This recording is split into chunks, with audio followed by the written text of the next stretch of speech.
네, 김정은 북한 국무위원장이 북미 정상회담을 앞둔 시점에 먼저 중국을 찾았습니다.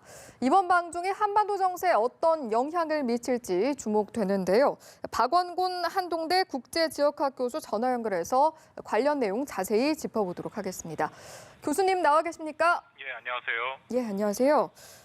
이번 방중 2차 북미 정상회담이 가시권으로 들어온 가운데 이루어져서 더욱 관심을 끌고 있는데요. 김 위원장, 올해 첫 외교 행보로 중국을 선택한 배경은 무엇일까요? 두 가지 정도로 해석이 가능하다라고 생각을 합니다. 첫 번째는 북미 정상회담이 가시권 안에 들어왔을 가능성이 있습니다. 예. 이전에 세 차례 북중 정상회담을 보면 늘 북미 정상회담과 연계돼서 전후로 방중을 했었죠. 네. 그렇기 때문에 그런 형태가 반복된다면 이번에도 북미 정상회담이 멀지 않았다라고 생각할 수 있고요. 예. 두 번째는 교착 상태를 돌파하기 위해 지금 북한과 미국 사이의 비핵화 협상이 교착 상태에 있지 않습니까? 예. 돌파하기 위해서 북중 우호를 과시하는 그런 목표도 있다라고 생각이 됩니다. 그러니까 미국의 상응 조치를 끌어내기 위해서 일종의 북한이 지금 미국에 대한 압력을 행사한다라고 볼 수도 있고요. 예. 김 위원장 입장에서는 미국과 한국이 제공할 수 있는 것 외에도 중국이라는 다른 선택지가 있다. 특히 그 지난 10년 사이에 김정은 위원장이 새로운 길이다라는 얘기를 했었는데요. 네네. 일부에서는 그 새로운 길이 북중 관계다라는 그런 해석도 있습니다. 그래서 아마 그런 의미도 좀 포함할 수도 있다라고 생각이 되는데요. 예. 결국 핵심은 미국과 중국이나 아니면 북한이 어느 정도 사정 교감을 했을지 안 했을지가 또한 중요한 포인트다라고 생각이 됩니다. 예, 크게 두 가지 배경 짚어주셨는데요. 시기가 시기인 만큼 북중 두 정상이 어떤 대화를 나눌지도 관심이거든요. 어떤 부분을 특히 중점적으로 논의하게 될까요? 가장 중점을 둘 것은 당연히 한반도 비핵화 문제가 논의될 거라고 생각이 됩니다. 예. 지금 방중에 수행한 인사들을 보면 북한 핵 문제를 담당하는 김영철 부위원장, 리용호 외무상 등이 같이 갔거든요.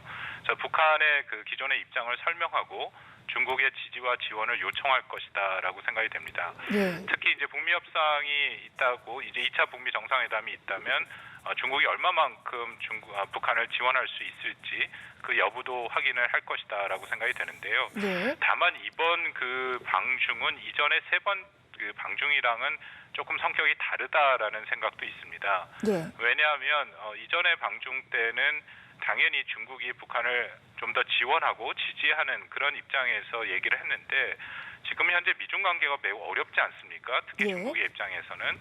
예. 그리고 얼마 전에 드디어 그 미국과 중국 사이에 그 대화가 그 무역에 관한 대화가 시작된 그런 상태이기 때문에 예. 그리고 특히 작년 9월 이후에 중국이 어느 정도 입장 변화를 보이고 있습니다. 북한 예. 문제에 대해서 미국과 조금 더 협력을 강화하는 그런 추세가 보였거든요. 예. 이번에는 이전과는 다르게 북한을 좀 더 설득해서 비핵화에 과감한 조치를 중국이 또 요구할 가능성도 있다라고 생각이 됩니다. 예, 말씀을 하시면서 수행원의 면면도 앞서서 살짝 좀 짚어주신 부분이 있었는데 그런 면면들을 좀 고려해 봤을 때 이 밖에 또 다른 행보들 어떤 행보들이 있을지 혹시 경제 행보 가능성도 있을까요? 예, 있다고 생각을 합니다. 근데 이번이 3박 4일인데 실제로는 이동 시간이 워낙 길기 때문에 한 이틀 체류라고 보시면 될 것 같고요. 예.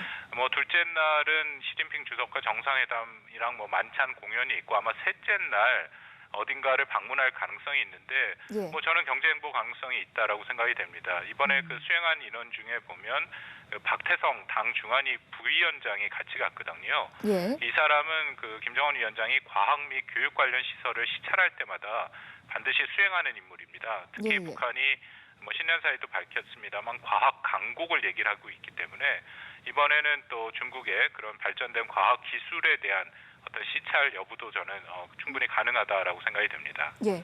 또 하나 짚어보고 싶은 부분이 이번 방중에서 눈길을 끌었던 부분 중에 하나가 두 나라 모두 김 위원장이 도착하기 전부터 이례적으로 방중 사실을 보도를 했거든요. 이런 변화는 어떤 배경 때문이었을까요? 예, 확실히 달라진 모습이죠. 예. 그것도 몇 가지가 이유가 있다고 생각되는데요. 첫 번째는 북한과 중국 사이의 우호 관계를 과시한다라고 생각이 됩니다. 예. 서구의 예를 들어서 한국 같은 경우에도 미국이나 아니면 그 또 일본의 그런 지도자와 수시로 만나지 않습니까? 우리가 예. 이제 셔틀 외교다라고까지도 얘기를 하는데 북한과 중국 사이에도 이렇게 자유롭고 자주 왕래한다라는 우호를 과시한다라는 생각이 들고요.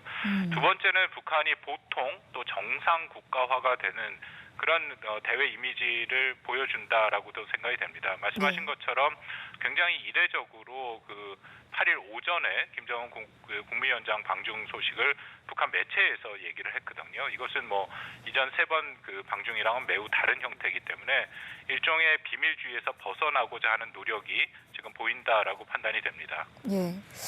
앞서 뭐 첫머리에서 살짝 짚어주신 것 같긴 한데요. 이번 방중을 두고 사실 북미 협상에 속도를 낼 가능성이 크다라는 분석도 있고 중국의 가세로 협상이 더 꼬일 수도 있다 이런 우려도 나오고 있거든요. 향후 한반도 정세 어떻게 흘러갈지 다시 한번 좀 짚어주시죠. 예, 변수는 미국과의 2차 북미 정상회담이 어느 정도 진척됐는지 여부다라고 생각이 듭니다. 아마 상당히 진척이 됐다면 이번에 방중도 뭐 중국이나 북한이 사전에 미국과 교감을 했을 가능성도 좀 있다라고 생각이 됩니다. 왜냐하면 트럼프 대통령이 지난 12월 1일 날 G20 회의에서 시진핑 주석과 만나서도 얘기를 했고요. 그 이후에 통화에서도 중국이 북한 문제에 최대한 협력하고 있다. 이제 그런 발언을 했거든요. 예. 더군다나 잠깐 말씀을 드렸습니다만 중국이 지금 미국과의 관계가 그렇게 편치 못한 상태에서 김정은 위원장을 받아들이는 것은 일종의 위험 부담이 있습니다. 그렇기 때문에 어느 정도 그 미국과의 사전 교감을 한다든지 아니면 말씀드린 것처럼 북한을 좀 설득을 해서 전향적인 비핵화 조치를 좀 만들어내는 그런 또 임무를 중국의 입장에서는 해야 되는 거거든요. 그렇기 때문에 아마 전체적인 상황이 어떻게 될지는 조금 좀 두고 봐야 될 것 같습니다. 그 상황이라는 것은 이번에 방중이 끝나고 미국 간에 북미 간에 고위급 회담이 열릴지 만약에 고위급 회담이 열린다면은 이것은 뭐 중국이 또 역할을 한 것이고 그렇게 되면 향후 2차 북미 정상회담이 조속한 시일 내에 개최될 가능성이 좀 더 높아진다라고 생각이 됩니다. 예, 알겠습니다. 향후 한반도 정세 전망까지 들어봤고요. 오늘 말씀은 여기서 마무리 짓도록 하겠습니다. 지금까지 박원곤 한동대 국제지역학 교수와 이야기 나눠봤습니다. 말씀 고맙습니다. 예, 감사합니다.